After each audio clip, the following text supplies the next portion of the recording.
Sun Wukong. Two terrifying dreams. The 7th and 8th trials of the 81 calamities. Protagonist: Sun Wukong. Weapon: Ruyi Jinggu Bang, also known as Golden Cudgel. Characteristics: extremely high combat prowess, once took on the entire heavenly army single-handedly. Weaknesses: willful and temperamental, though talented people often are. On the border between the Tang dynasty and the Dadan kingdom, there is a mountain called Mount Two Worlds. On one side of the mountain is the Tang dynasty territory, and beyond the mountain lies a foreign land. Originally, Mount Two Worlds was known as Mount Five Elements. People living nearby knew that underneath this mountain was a monkey trapped and imprisoned. Indeed, that monkey was Sun Wukong. Two terrifying dreams. Sun Wukong had been trapped under Mount Five Elements for 500 years. At first, he was filled with rage and resentment, putting all his strength into trying to overturn the mountain. Despite his immense power, he couldn't budge it even slightly, for the mountain was weighed down by a golden talisman left by the Buddha. This talisman represented the Buddha's power, and Sun Wukong was ultimately no match for it. Decades later, Sun Wukong stopped struggling and came to realize that no matter how hard a mortal tries, they can never lift the Ruyi Jinggu Bang hidden in their own ear. Similarly, no matter how he struggled, he could never escape the Buddha's grasp. Thus, Sun Wukong began to calm down. He spent most of his time sleeping and only spoke to passers-by on rare occasions. The more he slept, the more he dreamed. Sun Wukong's dreams were often bizarre, fantastical, and unbelievable. In the first dream, Sun Wukong dreamed that he was just an ordinary monkey. In the dream, Sun Wukong leapt out of the immortal stone and met many of his kind on Flower Fruit Mountain. He became the leader of the monkey troop, known as the Handsome Monkey King. Every day, he played and frolicked with his fellow monkeys, living a carefree and joyful life. The dream mirrored Sun Wukong's original monkey life exactly, and reliving his former life filled him with great happiness. One day, a monkey with a golden back came to Sun Wukong and said, "Great King, you possess extraordinary talents, and under your leadership, the monkeys of Flower Fruit Mountain live in harmony. However, you are still immortal and cannot escape death. I have heard that in the ancient cave of Mount Immortal, there are immortals who know the secrets of eternal life. If you could learn from them, you would live as long as the heavens and enjoy eternal blessings." In the dream, Sun Wukong's mind buzzed, and for a moment, the barrier between dream and reality seemed to dissolve. He recalled his real-life experiences. Indeed, he had found an immortal master named Patriarch Bodhi, from whom he had learned the secrets of immortality and the skills of invincibility in battle. But what of that? In the end, he was still trapped under Mount Five Elements by the Buddha. Life was hardly worth living. Thinking this, Sun Wukong in the dream hurriedly told the golden-back monkey, "I have no interest in learning the secrets of immortality. To live like you, as an ordinary monkey, enjoying a carefree life, is the greatest blessing." The golden-back monkey sighed deeply and turned to walk away. As he left, he muttered to himself, "Even ordinary monkeys struggle to live peacefully. All beings suffer." Sun Wukong paid him no mind, resolute in his decision to stay on Flower Fruit Mountain, determined to live freely and happily there. A few days later, while Sun Wukong was playing in the water curtain cave, a small monkey suddenly burst in, panicked and out of breath, shouting, Great King, something terrible has happened. Many demon kings have come to seize Flower Fruit Mountain for themselves." Sun Wukong quickly asked, "Which demon kings are they?" The little monkey replied, "The Bull Demon King, the Dragon Demon King, the Rock Demon King, the Lion Camel King, the Macaque King, and the Gibbon King." In the dream, Sun Wukong burst into laughter because he knew that in reality, these demon kings had eventually become his sworn brothers. So he said, "No need to panic. I'll go meet them. These demon kings are kindred spirits, and we can talk things out." Sun Wukong casually walked out of the water curtain cave and saw the demon kings. He greeted them with a grin, saying, "My good brothers, long time no see. How have you been?" Unexpectedly, the Bull Demon King showed no courtesy and retorted, "You stinking monkey, how dare you call yourself our brother and try to get close to us? You truly don't know your place." Sun Wukong, somewhat puzzled, replied, "Why can't I call you my brothers? As long as we share the same spirit, we are brothers across the world." The demon kings laughed heartily and said, "We possess boundless powers and supreme abilities, capable of making clouds and rain with the wave of our hands. You're just an ordinary hairy monkey. What right do you have to call us your brothers? Stay away." Sun Wukong was stunned, and it was only then that he realized the truth. In the real world, the demon kings treated him with such respect and camaraderie not because of any genuine bond, but because of his extraordinary abilities and mystical powers. If he were just an ordinary monkey, they wouldn't have given him a second glance. Seeing Sun Wukong standing there in a daze, silent and unmoving, the demon kings assumed he was preparing to resist. They immediately launched an attack on Flower Fruit Mountain. Fire-breathing demons unleashed flames, while others summoned thunderstorms. In an instant, the entire mountain was ravaged beyond recognition by fire and lightning.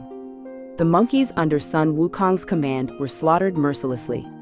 Witnessing the devastation in front of him, grief welled up inside Sun Wukong, and he let out a thunderous roar. The overwhelming sorrow jolted Sun Wukong awake from his dream. He opened his eyes to find the great mountain still weighing down on him, and apart from the occasional chirping of birds, all around him remained eerily silent. Sun Wukong murmured to himself, "I once thought that if I were just an ordinary monkey, I would be free from so many troubles. But now it seems that was a foolish hope. An ordinary monkey's fate might be even more pitiful." Great sage, it's time to eat." The voice of the keeper interrupted Sun Wukong's thoughts.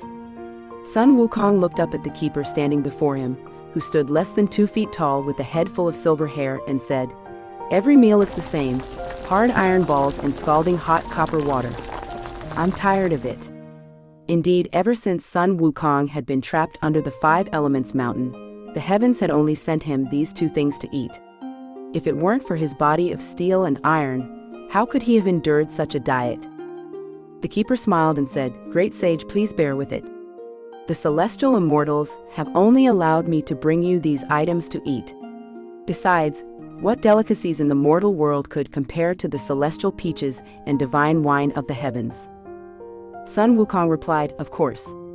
Back when I was the great sage equal to heaven, I used to eat half a celestial peach and toss the rest away, and I even used divine wine just to brush my teeth and rinse my mouth. Back then, I never thought much of it, but now, if I want just one more bite, I'm afraid it'll only be in my dreams."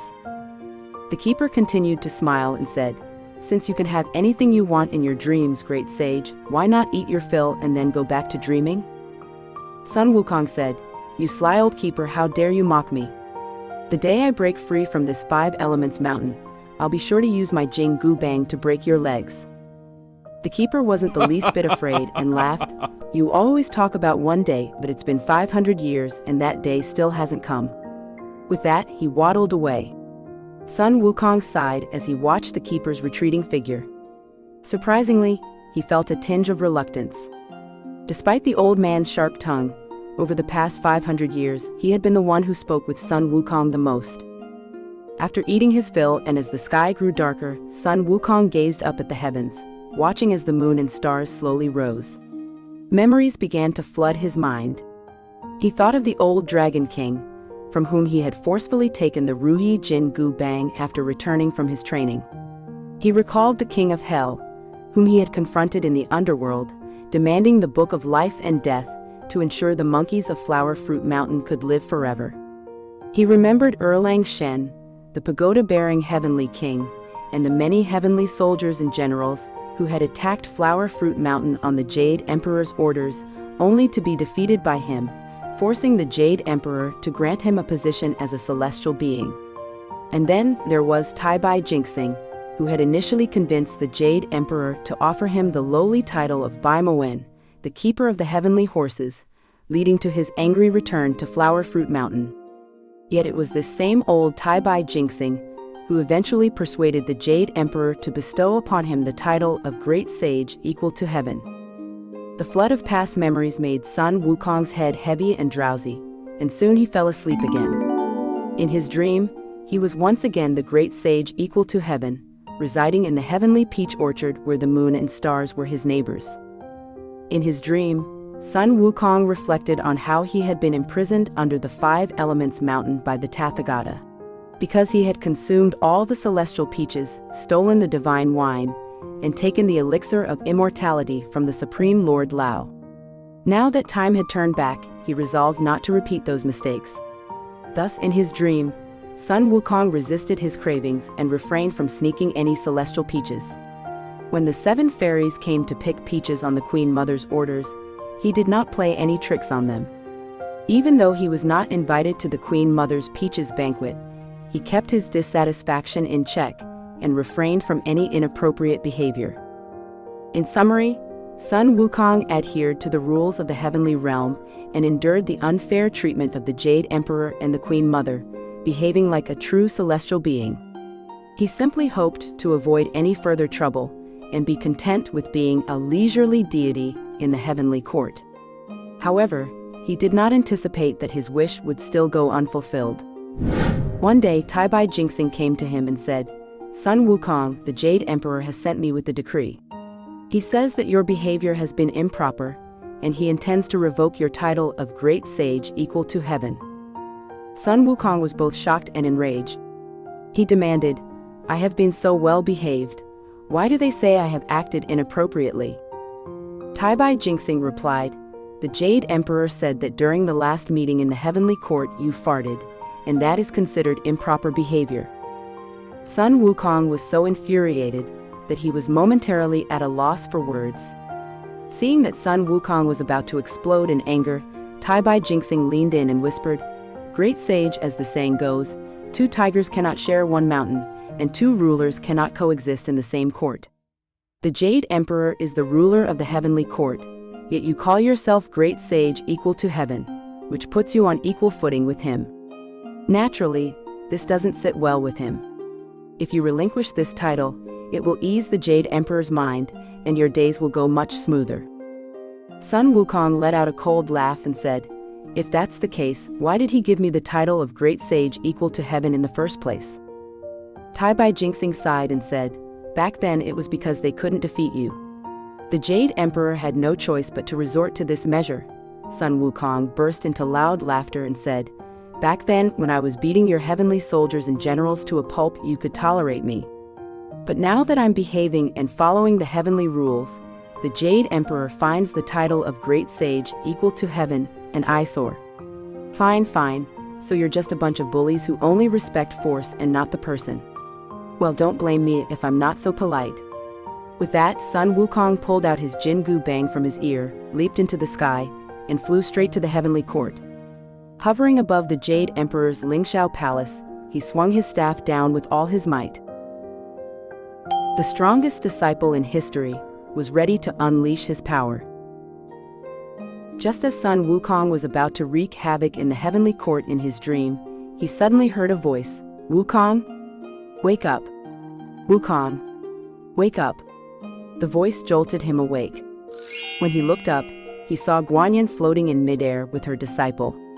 Seeing that Sun Wukong was awake, Guanyin turned to her disciple and said, "This is the same Sun Wukong who once caused such chaos in the heavenly court, now subdued here by the Buddha." Sun Wukong, pretending not to recognize Guanyin, said, "Who is it that's exposing my past faults behind my back?" Guanyin, with her disciple, approached Sun Wukong and said, "Do you not even recognize me anymore?" Sun Wukong chuckled and said, "Ah, I remember now. You are the merciful and compassionate Guanyin from the southern seas, Mount Potalaka, savior of the suffering. What brings you here today?" Guanyin replied, "How about I offer you a chance to regain your freedom?" Sun Wukong was stunned, murmuring, "Freedom? Freedom?" The 2 dreams he had just experienced resurfaced in his mind, and he had a vague sense that his fate might already be sealed. He wondered if this freedom offered by someone else could truly be freedom, and what price he might have to pay for it. Yet, having been trapped here for so very long, he was desperate to break free from the mountain pressing down on him. So even if this freedom was something given to him by others, he couldn't find a reason to refuse it. Sun Wukong said, "As long as you can release me, I'm willing to do anything." Guanyin said, "Very well. Soon a monk from the Tang dynasty will pass by this place. He will be able to rescue you. After you are freed, you must protect him on his journey to the west to retrieve the scriptures." Sun Wukong quickly replied, "Yes, yes, yes." Guanyin said no more and left with her disciple. From that day on, Sun Wukong waited every day for the monk to appear. Without any hope, a century felt like a fleeting moment, but with anticipation, even a brief wait became excruciatingly tense. Sun Wukong waited and hoped, and finally one day, a bald-headed monk appeared within his sight. Sun Wukong clutched at the opportunity like a lifeline and shouted, "Are you the monk going to the west to retrieve the scriptures?" At this moment, Tang Sanzang had just faced his 7th trial on his journey at Two Fork Ridge. Here's what happened. Tang Sanzang had narrowly escaped from the lair of General Yin and arrived at a place called Two Fork Ridge. There he was surrounded by 2 tigers and several venomous snakes. Though these creatures were not demons, they still posed a significant threat to the lone Tang Sanzang. Just as he was about to be devoured by the beasts, a local hunter happened to pass by and helped drive them away. The series of disasters had left Tang Sanzang deeply shaken. Wandering alone through the desolate mountains and wilderness, he felt a gnawing anxiety and fear within his heart. At the slightest rustle, Tang Sanzang was immediately on edge. Just then, he heard someone shouting, "Are you the monk going to the west to retrieve the scriptures?" Startled, Tang Sanzang wondered, "Why is someone speaking to me in the mountains?" Following the sound, he looked and saw Sun Wukong, who was trapped under the mountain. Seeing that Tang Sanzang had noticed him, Sun Wukong, fearing that his strange appearance might frighten the monk away, quickly said in rapid succession, "Guanyin told me to wait for you here. If you rescue me, I will protect you on your journey to the west to retrieve the scriptures." Tang Sanzang, having lost his 2 disciples to demons and currently worried about being without companions, was naturally very pleased to hear that someone was willing to act as his bodyguard. However, upon looking at the enormous mountain pressing down on Sun Wukong, he said, "But such a huge mountain, I can't move it." Sun Wukong replied, "You don't need to move the mountain. There is a golden plaque left by the Buddha on this mountain. Just tear it off and I'll handle the rest." Tang Sanzang, though doubtful, climbed to the top of the mountain and indeed found a golden plaque. He tore it off as instructed. Sun Wukong was overjoyed and said, "Quick, get out of the way. I'm coming out." Tang Sanzang walked 2 miles away and stopped, only to hear Sun Wukong shout, "No, it's too close. Move further away." Tang Sanzang continued to walk and reached 5 miles away, but Sun Wukong was still shouting, "Too close, too close. Go further." Tang Sanzang thought to himself, "I've gone so far, what could still be dangerous?" Yet, he dared not ignore Sun Wukong's instructions and continued to move further away. In reality, Sun Wukong was even more anxious than Tang Sanzang. Having been trapped under the mountain for 500 years, he had long imagined the moment of escaping to freedom. If he hadn't been afraid of harming Tang Sanzang with falling rocks and causing his newly found master to meet his end on the spot, Sun Wukong would have erupted much earlier.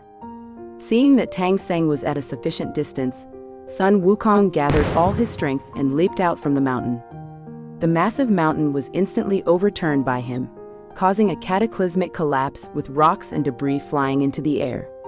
Although Tang Sanzang was quite far from the 5 Elements mountain, many large rocks still fell around him, nearly crushing him to death.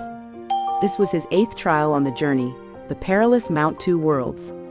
After breaking free, Sun Wukong did a somersault and landed in front of Tang Sanzang, addressing him as Master. Thus, Sun Wukong became Tang Sanzang's disciple and began protecting him on the journey to the west.